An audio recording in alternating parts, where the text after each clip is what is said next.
জলাশয়, বাকি বন্ধুরা তো দেখছি সকালেই সবাই উড়ে গেছে। হ্যাঁ, অবশ্যই নিয়ে যাব। এখন দেখলে তো তোমাদের বিপদের দিনে তোমাদের ফেলে বক বন্ধুরা কেমন পালালো।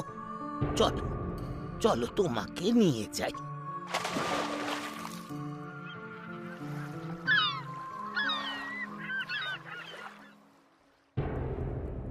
এইভাবে বেশ কয়েকদিন কেটে গেল।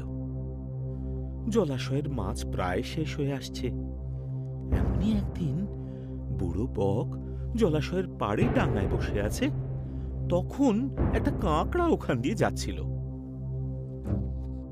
বকদাদু, ও বকদাদু, তুমি কি আমাদের কথা ভুলেই গেছো?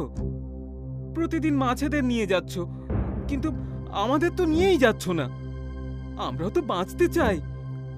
না না, তোমাদের আমি ভুলিনি। আমি তোমাদের কথা ভুলিনি বাছা। ঠিক আছে, তুমি যখন এত করে বলছো, আজ আমি তোমায় নিয়ে যাব ওই পাহাড়ের ওপরের জলাশয়ে। ঠিক আছে, নিয়ে চলো তাহলে। রোজ রোজ এক খাবার খেতে ভালো লাগে না। আজ তাহলে খাবারের স্বাদ বদল করা যাক।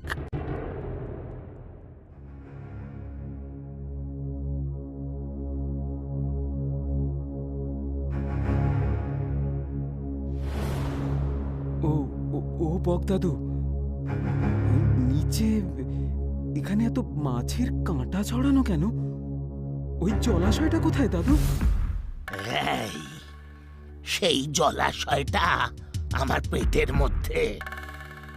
আমি মাছগুলো খেয়ে কাঁটাগুলো ওইখানে ফেলেছি।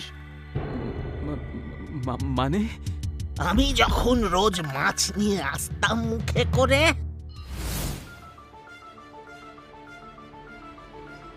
আমাকে এইখানে নামালে কেন? ওই জলাশয়টা কোথায়?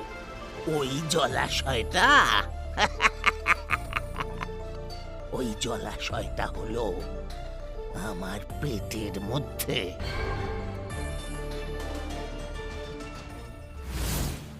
এবার বুঝলে তো কাঁকড়া বাছা, কেন আমি রোজ রোজ মাছ নিয়ে পাহাড়ে আসি? তবে মাছ খেতে খেতে অরুচি ধরে গেছে, তাই আজ তোমাকে খেয়ে মুখটা একটু বদলাবো। তবে রে বেটা লোভী বক, এই লোভী বকটাকে আজকে শেষ করতেই হবে। তা না হলে বাঁচার কোনো উপায়ই দেখছি না। দাঁড়াও, মজা দেখাচ্ছি। তবে রে, দেখ কেমন লাগে।